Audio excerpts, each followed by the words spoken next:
ভুতুরে গল্প। আধার যখন ডাকে কেউ জানে না কাকে। স্বাগতম সবাইকে নতুন একটি এপিসোডে। আজকে শুনবেন আপনারা মেছো ভূতের ঘটনা।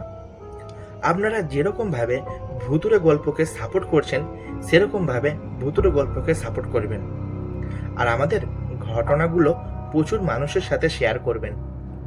আমাদের এই ইউটিউব চ্যানেলটাকে শেয়ার করবেন, ইউটিউবের বাইরে সোশ্যাল মিডিয়া ফেসবুকটাকে শেয়ার করবেন, ভুতুরে গল্পকে শেয়ার করবেন, মানুষের সাথে ঘটনাগুলোকে নিয়ে শেয়ার করবেন এবং ভালোবাসা দেবেন। এপিসোডটিকে লাইক করে দেন, সাবস্ক্রাইব না করা থাকলে সাবস্ক্রাইব করে দেবেন। আর আমাদের ঘটনা পাঠান ভুতুরে গল্প 123@gmail.com অথবা ভুতুরে গল্পের ফেসবুকে গিয়ে ইনবক্সে ঘটনা পাঠিয়ে দিন। আর সমস্ত লিঙ্ক ডেসক্রিপশনে দেওয়া আছে, সেখান থেকে খুঁজে পাওয়া আমাদেরকে খুবই সহজ। চলুন চলে যাই আজকের ঘটনায়। বেশি দেরি না করে শুরু করা যাক। ভুতুরে গল্প। আধার যখন ডাকে কেউ জানে না কাকে।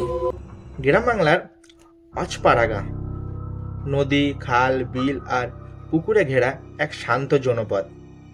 এই গ্রামটার নাম ছিল নদিয়ার শান্তিপুর। দিনে এই গ্রাম যতটা শান্ত, রাতে যেন ততটাই রহস্যময় হয়ে উঠত। বিশেষ করে গ্রামের দক্ষিণ দিকের বড় পুকুরটা। লোকজন ওটাকে বলতো কালো পুকুর। ওই পুকুরকে ঘিরেই বহু বছর ধরে এক অদ্ভুত গল্প প্রচলিত ছিল, মেছো ভূতের গল্প। ঘটনাটা আজ থেকে প্রায় 15 বছর আগের। গ্রামের এক যুবক ছিল, নাম রতন। মাছ ধরা ছিল তার নেশা। দিনের পর দিন, রাতের পর রাত সে পুকুর, খাল, নদীতে মাছ ধরত। গ্রামের লোকেরা বলতো, রাতের বেলা কালো পুকুরে যাস না রে রতন, ওখানে কিছু আছে। কিন্তু রতন এসব বিশ্বাস করতো না। সে হেসে উড়িয়ে দিত, ভূত টুত কিছুই নাই, মাছ আছে, আমি ধরব। সেই রাত একদিন, রাত প্রায় 2টো। চারিদিকে নিস্তব্ধতা, শুধু ঝিঝি পোকার ডাক আর দূরের কুকুরের শব্দ। রতন জাল আর টর্চ নিয়ে বের হলো। আজ সে ঠিক করেছে কালো পুকুর থেকেই মাছ ধরবে। পুকুরের ধারে পৌঁছাতেই সে একটা অদ্ভুত জিনিস লক্ষ্য করলো। পানির ওপর যেন হালকা কুয়াশা ভাসছে। কিন্তু গরমের রাত, কুয়াশা আসার কথা না। সে একটু থামলো, তারপর নিজেকে শক্ত করে বলল, ভয় পেলে চলবে না। অদ্ভুত শব্দ জাল ফেলতেই পানির ভেতর থেকে ছপ ছপ করে আসতে লাগলো। মনে হচ্ছিল কেউ যেন পানির নিচে দৌড়াচ্ছে। রতন ভাবলো বড় মাছ। সে জাল টানতে গেল, কিন্তু জালটা যেন ভারী হয়ে গেছে, অস্বাভাবিকভাবে ভারী। সে জোরে টান দিল। হঠাৎ পানির ভেতর থেকে একটা সাদা হাত বের হয়ে জালটা ধরে ফেলল। রতন থমকে গেল, তার শরীর ঠান্ডা হয়ে গেল।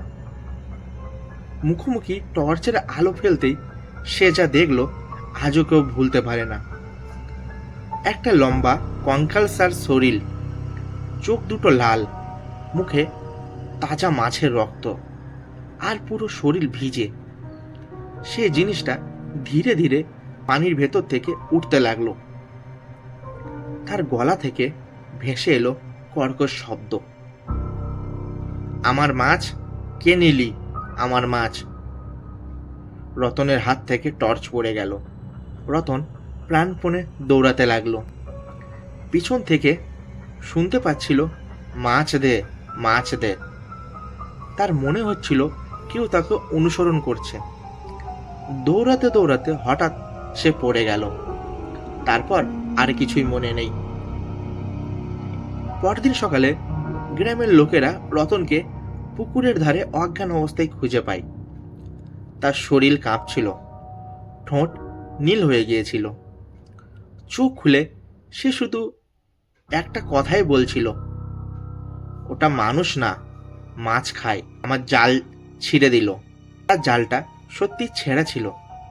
আর আশ্চর্যের বিষয়, জালে কোনো মাছ ছিল না, কিন্তু কাঁচা মাছের গন্ধে ভরেছিল। এক বৃদ্ধ বললেন, অনেক বছর আগে এই পুকুরে একজন জেলে ডুবে মারা যায়। সে নাকি খুব লোভী ছিল, অন্যদের মাছ চুরি করত। মৃত্যুর পর থেকে সে মেছো ভূত হয়ে গেছে। রাতে পুকুর পাহারা দেয়, আর যারাই মাছ ধরতে যায় তাদের তাড়িয়ে দেয়। ঘটনাটা ঘটার পর থেকেই কেউ রাতে ওই পুকুরে যেত না। কিন্তু একদিন পাশের গ্রামের দুই ছেলে সাহস করে রাতে মাছ ধরতে গেল।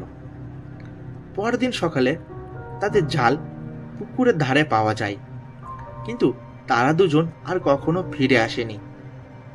শুধু পুকুরের পানিতে দেখা গিয়েছিল অদ্ভুত ঢেউ, আর ভেসে আসছিল মাছ ছিঁড়ে খাওয়ার শব্দ। আজও রহস্য, আজও কালো পুকুর আছে।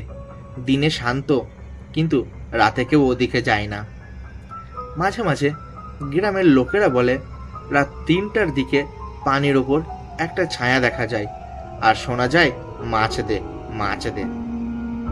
এই গল্পটা অনেকের কাছে গল্প কাহিনী মনে হতে পারে, কিন্তু গ্রামের মানুষ আজও বিশ্বাস করে কিছু জায়গা আছে যেখানে মানুষের যাওয়া উচিত না, কারণ সবকিছু চোখে দেখা যায় না, কিছু কিছু জিনিস অন্ধকারেই লুকিয়ে থাকে।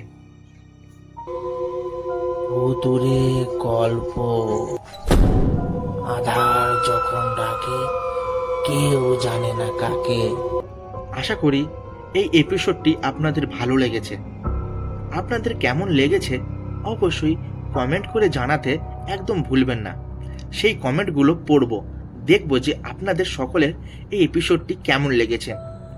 ঘটনা পাঠানোর জন্য মেল করুন ভুতুরে গল্প 123@gmail.com, অথবা ভুতুরে গল্পের ফেসবুকে ইনবক্সে গিয়ে ঘটনা লিখে পাঠিয়ে দিন। সমস্ত লিঙ্ক দেওয়া আছে ডেসক্রিপশনে, সেখান থেকে খুঁজে পাওয়া আমাদেরকে খুবই সহজ। আজ শুনলেন পূজার পাঠানো ঘটনা।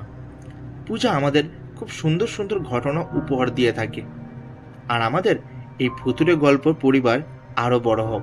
ভুতুরে গল্পকে শেয়ার করবেন। ভুতুরে গল্প কিন্তু আমার একার দ্বারাই চলছে না, আপনারা ঘটনা পাঠান বলে কিন্তু আজকের মতো এখানে এপিসোডটা শেষ করছি।